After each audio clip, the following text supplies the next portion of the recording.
menyambungkan dua yang keras. Nah, selama jadi wali kota apakah pernah menemui seperti itu, Pak? Menyambungkan itu biar kemarin saya lakukan seperti itu, sekarang kita implementasikan dengan pekerjaan yang sesungguhnya saya. Nah, sehingga hal yang keras-keras itu kalau dijadikan satu akhirnya jadi lunak. Mengakomodir. Ya. Min kali plus minus. Yang naik plus kali plus plus. Min kali min plus. Nah, itu dua hal yang saya pakai untuk melayani masyarakat. Jadi jangan sampai kalau saya dinilai negatif terus saya menganggap positif, wah, kalau itu nanti akan jadi negatif terus. Ya, itu yang mesti kami sampaikan kepada netizen lah paling tidak. Jadi jangan menilai saya ini pencitraan. Namun itu memang pekerjaan yang saya geluti dari dulu sampai sekarang. Nah, sehingga kalau las-lasan saya itu mendel-mendel, nah perlu digerinda itu bukan tukang las. Nah, selama ini las-lasan saya itu rata dengan benda yang saya satukan ini, itulah arti sebuah ngelas yang sesungguhnya. Seni dari ngelas. Ya, karena apa? Kalau digerinda itu kekuatannya berkurang. Nah, sehingga kalau satu sisi ini dilasnya itu lebih baik rata, tidak perlu digerinda, tinggal di tempul dicat selesai. Jadi tidak akan lihat. Kalau mau dipamerkan cat las-lasannya pun lebih bisa dilihat. Oh, inilah lasan beneran. Nah, tidak belajar ngelas kan gitu. Jadi kalau dari komen netizen kan ada yang memang dia tukang las gitu, Pak Rudi, dan mengomentari ternyata menurut berdasarkan pengamatan dia tukang las, iki ngelasnya bener gitu. Nah, ini komentarnya seperti apa, Pak Rudi? Ya, kalau saya kan selalu begini, yang bisa menilai itu kan orang lain toh. Saya tidak pernah menilai diri saya sendiri. Nah, sehingga selama 15 tahun itu warga masyarakat mau menilai saya positif, sangat-sangat bersyukur.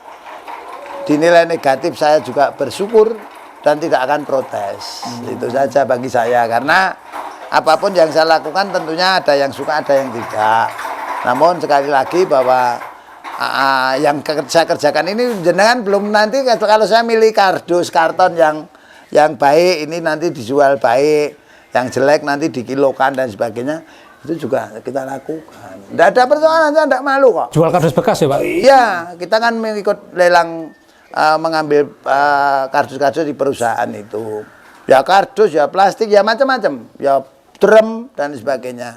Nah, sehingga pekerjaan-pekerjaan yang saya lakukan ini, kalau orang lain yang mengaku yang menempatkan diri sebagai pejabat dan penguasa, mungkin itu pekerjaan yang hina.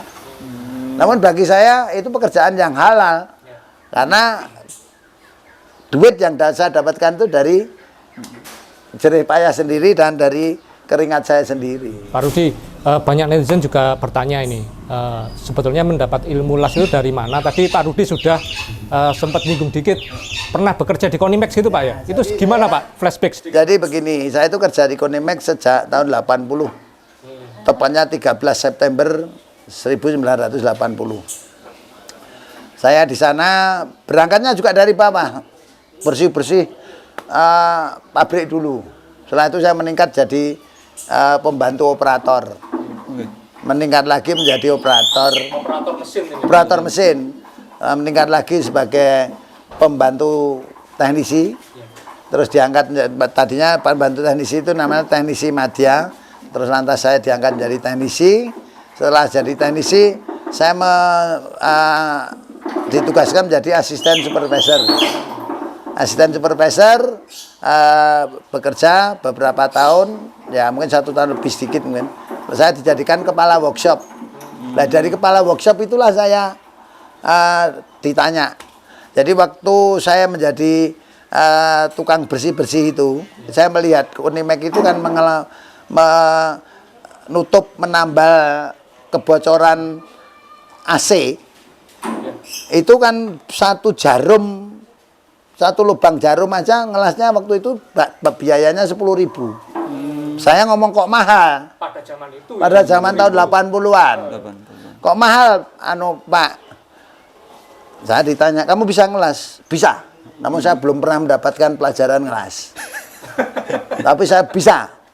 Bisa, Tuhan pasti memberi kemampuan saya luar biasa. Saya belajar 1 minggu itu, baik las karbit, las listrik, sampai ke bubut saya belajarnya di Belajarnya langsung ke tukang las. Enggak, langsung di situ. Saya dibelikan asetilin dan karbit, oksigen, asetilin dan oksigen.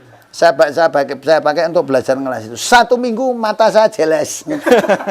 Sampai dengan las listrik itu sendiri. Nah, sehingga dengan itu sekarang kalau ada AC yang bocor tidak perlu mengundang dari luar.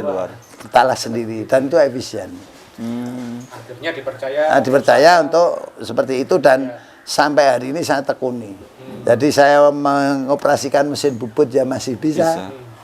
Nah, kalau skill mengoperasikan mesin itu berangkatnya dari sana juga. Lah saya kan sekolahnya setengah mati toh. Setengah mati aja di atas penerbangan. Jadi STM penerbangan itu kan sekolah setengah mati toh. STM kan setengah mati toh. Karena begitu belajar mendapat ilmu, saya lulus harus bekerja kan tidak ada waktu untuk masa remaja dan untuk dewasa kan tidak ada. Makanya saya buat sekolah setengah mati itu STM. Nah, itu. Ya, Pak Rudi, ini juga banyak yang bertanya, flashback sedikit Pak. Terima kasih sudah nonton. Jangan lupa like, subscribe, dan share ya.